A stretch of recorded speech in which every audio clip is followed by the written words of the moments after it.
Hai guys, kembali lagi bersama gua di Sakahayang Review. By the way, apa kabar kalian para pemburu psikopat? Semoga jantung dan mental kalian tetap prima ya. Tak lupa juga Sakahayang mengucapkan untuk tetap semangat terus puasanya, karena kurang lebih 11 hari lagi kalian akan bisa membeli baju bedug alias baju lebaran. Pada kesempatan kali ini, Sakahayang akan mereview sekaligus membahas sebuah film psikopat mah badag, dan tentu ada bondonnya. Kalian suka? Jelas. Bagaimana jadinya jika seorang psikopat yang kita kenal sebagai sosok yang kuat malah diberi kekuatan untuk bermutasi menjadi titan atau raksasa? Wah, pastinya OP sekali ya. OP lah, biar kalian kepincut beli skin tapi setelah itu bakalan di nerf lagi. Film ini berjudul Giant X Sword of Paul Bunyan 2013. Baru dengar? Atau ada yang pernah nonton? Bodoh amat, yang penting Sakahayang akan membahasnya. Oke lah, daripada kelamaan, mari kita langsung saja ke pembahasan kita. Dan jika kalian suka dengan channel ini, seperti biasa silahkan subrek aja, biar Sakahayang semangat terus bikin konten yang tak kalah seru. Film ini diawali dengan latar kisah di tahun 1800-an, tepatnya di sebuah area hutan kopet bersalju. Terlihat sekelompok pembalak hutan sedang giat bekerja tak kenal lelah. Singkat waktu, tiba saatnya untuk makan. Terlihat mereka sedang memanggang seekor sapi hutan yang sangat besar. Pastinya lezat untuk disantap dingin-dingin gini ya. Namun si ketua pengen ngecek hasil pembalakan yang tadi dikerjakan. Takutnya gejlok dan gak sesuai hitungan. Lalu ia pun meninggalkan kapaknya tertancap di pohon. Dan yang lain lahap memakan daging panggang tersebut. Singkat waktu, ketika si Abah kembali ke camp, alangkah kagetnya si Abah ketika melihat semua krunya mati dengan kondisi terpotong-potong. Dan ternyata seorang psikopat berkampak dengan wajah ganteng telah membantai para krunya. Si Bapac pun kaget dan dikejar-kejar kopet kampak. Ia pun lari ke tempat pemotongan kayu dan jelas itu adalah tempat terbodoh untuk lari. Kemudian ia pun modar terpotong mesin gergaji raksasa. Dan film Giant X pun baru dimulai. Kemudian scene beralih ke beberapa ratus tahun kemudian, tapi nggak disebutin tahun berapa. Suka-suka yang bikin film aja kayaknya. Terlihat seorang pak polisi yang bernama Sersan Hawk sedang bertugas untuk mendidik para ABG gaul yang melanggar aturan masyarakat. Namun sebelum itu, ia pun harus bekerja sama dengan seorang psikolog cantik bernama Mrs. K. Atau kita sebut saja Bu Kosim, karena gak disebutin di filmnya, cuman Miss K aja. Setelah mendapatkan persetujuan untuk tidak terlalu keras menggoreng anak-anak remaja itu, akhirnya para remaja bangor pun datang. Dimulai dari si petang yang mempunyai kasus membobol situs xnxx.com. Lalu si bondon seksoy legit bernama Tris yang mempunyai kasus memukul petugas. Kemudian babang Gans bernama Jack, dia adalah kang jual narkoboy. Lalu seorang cewek lain bernama Villa. Ia terlihat cuek dan gak mendengarkan si polisi yang terus saja ngebacot. Dan yang terakhir, dia datang telat bersama ayahnya yang juga sama seorang polisi hutan. Wanita unyu ini bernama Tanner. Setelah semua berkumpul, Sersan Hawk pun menceramahi mereka. Woi, jangan lihat pusar dosol napa. Sersan Hawk pun membawa mereka untuk dididik ala militer di sebuah camp di tengah hutan. Tak berapa lama, mereka pun OTW. Setelah beberapa jam mereka OTW, akhirnya sampai juga di sebuah kabin kecil di tengah hutan. Roman-roman popodaran sudah mulai tercium. Mereka pun disuruh keluar dan berbaris dengan gaya militer. Woi, jangan lihat knalpot mulu napa. Mereka pun diceramahi tentang kegiatan yang akan mereka lakukan di sana, demi menjadikan para anak muda ini menjadi sosok yang bertanggung jawab dan menjadi berguna di masyarakat. Namun yang namanya anak muda, mereka malah leha-leha aja, gak memperdulikan bacotan Sersan Hawk. Meski hujan lokal alias jigong udah cucrot sampai ke muka mereka. Lalu akhirnya mereka pun disuruh untuk tidur di luar dengan mendirikan tenda sebagai pendidikan awal. Sementara si Hawk tidur hangat di dalam kabin.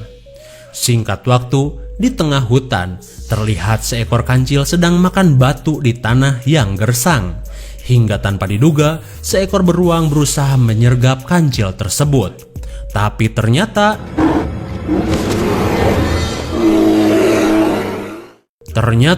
sosok tinggi besar dengan membawa kampak kopet menjadikan beruang yang segede gaban sebagai mangsanya. Begitu mudahnya kayak kita nangkep ayam tetangga buat ngeliwet di pos ronda. Singkat waktu, malam pun gelap. Ya iyalah, terlihat mereka sedang berbincang-bincang di depan api unggun, ditemani Miss Kay atau Bu Kosim yang menjadi psikolog bagi para ABG Bangor ini. Mereka pun mencurahkan isi hati mereka satu sama lain. Namun di tengah perbincangan hangat karena emang depan api unggun ya, tiba-tiba datang seorang bapac yang berkelakuan tengil bergabung dengan mereka. Lelaki itu bernama Max. Asal kalian jangan tambahkan Me lagi di depan namanya. Bahaya. Max yang menjadi warga asli di tempat itu membuat para ABG dan Bu Kosim kaget akan tingkahnya. Hingga Hawk datang dan menyuruhnya untuk pulang saja. Dan ia pun berkata Max memang sedikit gila dan tinggal di tengah gunung ini sendirian. Hawk pun membubarkan mereka untuk segera tidur.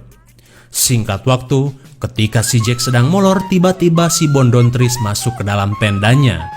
Ia pun menindih Jack dan berkata, "Ngaduk yuk. Oh jelas, si Jack tahu bahwa si Bondon emang sedang pengen adu gabrut dengannya.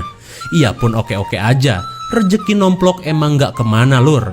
Hingga ketika mereka sudah dalam posisi siap tempur, Bu Kosim menggerebek mereka dan berkata ngaduk semen tak diizinkan di pelatihan ini. Entar aja kalau udah lulus. Tris yang udah siap dicangkul akhirnya pergi dengan hati yang dongkol. Apalagi si Jack, ia pun langsung tidur lagi aja. Tanpa kita tahu, sebenarnya si Petang berada di samping Jack dan berkata, "Aya naon lur?" Ya elah. Singkat waktu, pagi pun tiba. Mereka pun dibangunkan Hawk untuk sesi lintas alam. Mau tak mau, para remaja Bangor ini pun bangun dan bersiap. Hawk pun menyuruh mereka berbaris dan mengikuti yel-yel yang ia katakan. Ayo semua ikuti kata-kata Bapak. Kalian bilang, Sersan Hawk ganteng dan gagah berani. Lakukan itu sembari kita berjalan. Dengan wajah yang gak ikhlas, mereka pun menurut saja. Lalu mereka pun mulai menjelajah gunung tersebut.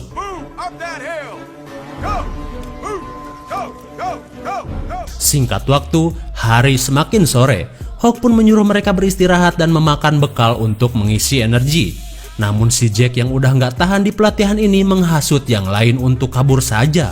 Apalagi pelatihan ini masih ada 6 hari lagi tersisa. Jelas ia ogah buat terus-terusan seperti ini. Namun yang lain menolaknya karena kemana kita harus kabur. Orang di sini hutan semua. Kalau ketemu psikopat kan berabe. Jack yang kesal pun akhirnya pergi untuk pipis, ditemani sama si Petang. Ketika mereka sudah berada di tepi gunung, mereka pun keheranan dengan banyaknya tulang-tulang hewan mati di tempat itu. Hingga mereka pun menemukan tulang kepala sapi dengan tanduk yang masih utuh. Dan karena mereka orangnya isengan, si Jack pun mengambil sebelah tanduk dari tulang tersebut. Meski dicegah si Petang, Jack malah kekeh untuk membawanya. Lantas mereka pun kembali untuk memperlihatkan benda tersebut. Namun, Hawk memarahinya dan bilang jangan asal ambil cok. Simpan lagi di tempatnya. Bu Kosim pun membenarkan jangan ambil apapun di tempat yang belum kita kenal. Namun karena si Jack tengil, ia malah tetap membawa tanduk itu ke dalam tasnya dan mereka pun melanjutkan perjalanan. Tapi tak berapa lama mereka pergi, terlihat sosok tinggi besar berjalan ke tempat tulang benulang tadi. Dan ternyata ia seperti marah saat mengetahui satu tanduk tulang sapinya sudah menghilang. Jelas teriakan itu terdengar sampai ke seantero hutan.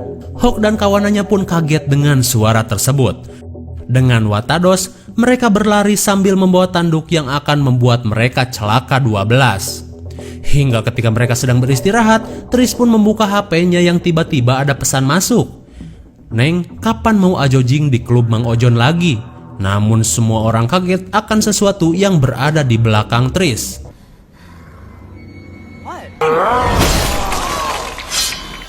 Oh tidak, si Bondon Seksoy malah jadi yang pertama dibunduh psikopat, dibunduh anjing.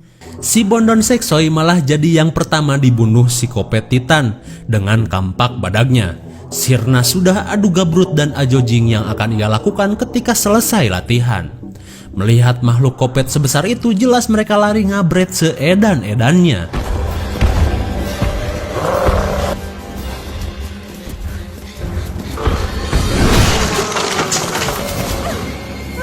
Sial sekali, salah satu cewek di sana tertimpa dahan. Akhirnya mereka terpisah menjadi dua grup, dan psikopat Titan mengejar grup si Hawk. Lalu, karena psikopat mah cepat, tiba-tiba psikopat itu tepat berada di depan mereka. Dan saat Hawk melindungi Bu Kosim dan Neneng Tanner, tiba-tiba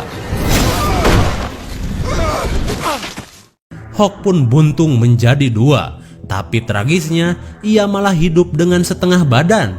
Dirasa Hawk tak mungkin selamat, ia pun menyuruh yang lain untuk lari saja dan pergi ke kabin. Kemudian Hawk pun modar jadi polisi geprek. Psikopat Titan kembali mengejar mereka, dan yang tersisa apruk-aprukan seedan mungkin untuk bisa lolos dari langkah besar psikopat Titan. Dan untung saja mereka sampai di kabin dan bersembunyi di sana. Untuk sementara mereka aman. Namun dirasa mereka tidak akan mampu bertahan di tempat itu, mereka pun memiliki ide untuk kabur menggunakan mobil almarhum Sersan Hawk. Tapi sialnya, kunci mobil itu malah ada di saku Hawk yang kita tahu doi udah jadi penyek diinjak psikopat Titan. Namun si Petang berkata, ia bisa menghidupkan mobil tanpa kunci kayak di film-film action. Semua orang pun percaya karena doi seorang hacker. Bu Kosim pun ingat dengan senjata yang ditinggalkan Hawk di laci, dan ia pun mengambilnya untuk jaga-jaga. Dirasa persiapan sudah siap, mereka pun melancarkan aksinya.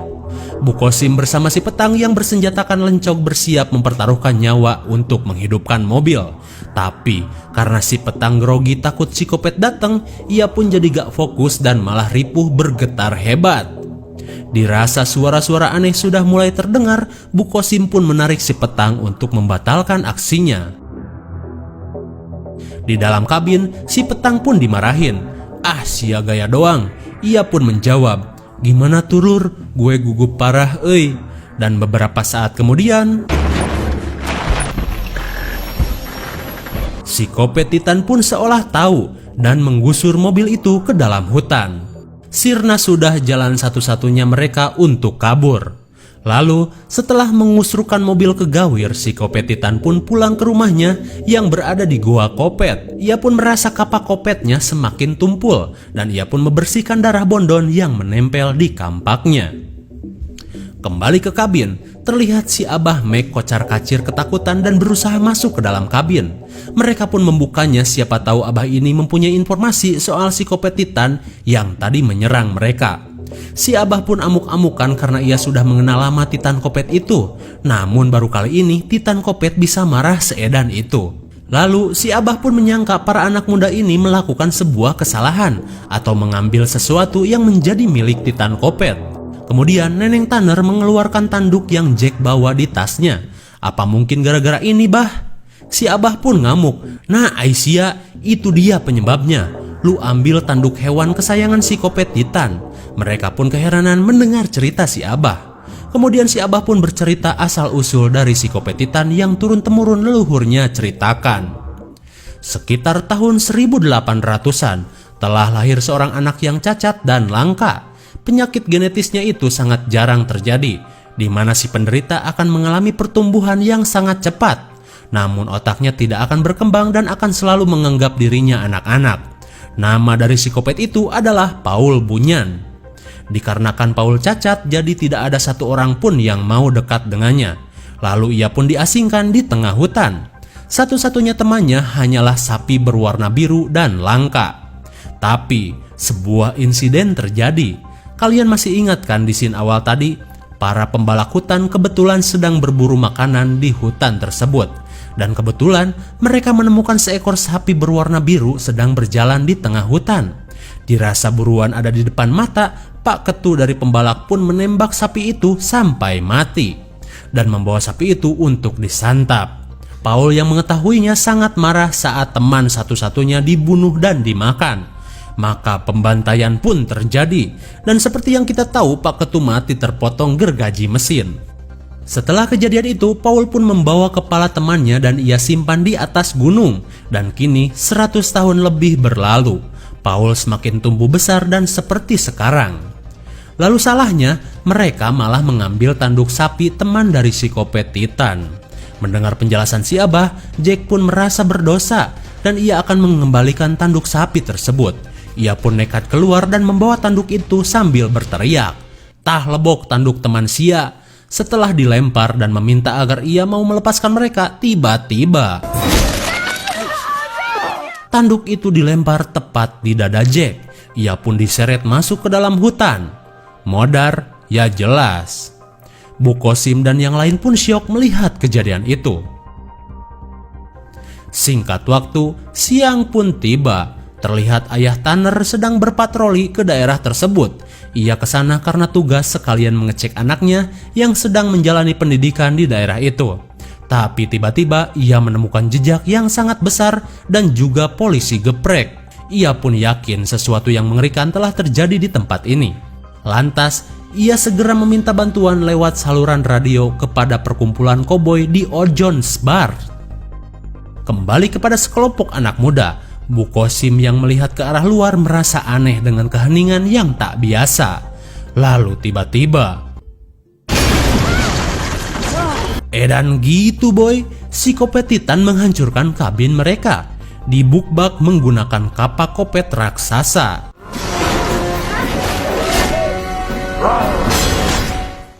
Semua orang panik dengan kejadian itu. Namun si hacker petang berusaha melawan menggunakan lencog. Namun karena letoy jadinya sia-sia saja. Hingga satu wanita yang kemarin terluka menjadi matahari-mataharian psikopat Titan. Si petang pun berusaha menolongnya namun terlambat. Melihat keadaan semakin riuh, mereka pun kabur namun belum edan karena mereka malah terpojok. Dan di saat psikopat Titan yang segede gaban akan membejek mereka, tiba-tiba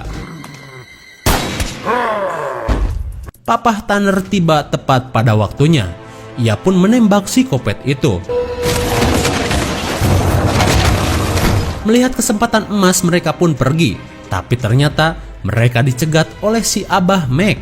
Ia menghadang mereka karena merasa para anak muda ini harus bertanggung jawab atas apa yang telah mereka lakukan. Si Abah ingin semua anak muda ini mati di tangan psikopat, agar psikopat itu kembali damai tanpa dendam. Lalu, si petang berusaha menjadi superhero. Bukannya menjadi Black Panther, doi malah modar tertembak. Dan di saat yang bersamaan, psikopat Titan kembali bangkit. Kemudian ia pun melemparkan kapaknya ke arah kerumunan orang. Lalu, dan si Abahlah yang suwe terkena kapak kopet. Setelah kejadian itu, mereka pun lari ngabret seedan mungkin menuju mobil polisi. Lalu si Tanner disuruh nyetir karena ia akan menjaga di belakang. Tanner yang punya trauma membawa mobil berusaha menguatkan hati dan kumaha nanti ajalah. Di tengah perjalanan, benar saja psikopat itu pun mengejar. Hingga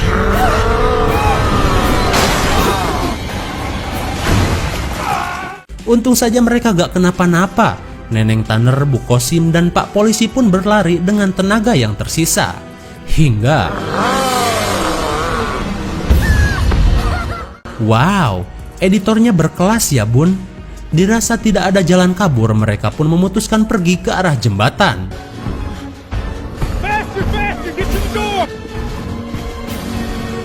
Namun sial, pintunya malah terkunci dan mereka pun akan segera dibantai. Lalu tiba-tiba para pemburu dari Ojon's Bars datang tepat pada waktunya. Tidak seperti polisi perindapan. Lantas mereka pun segera menghujani psikopat Titan itu dengan peluru Ojon's Bullet.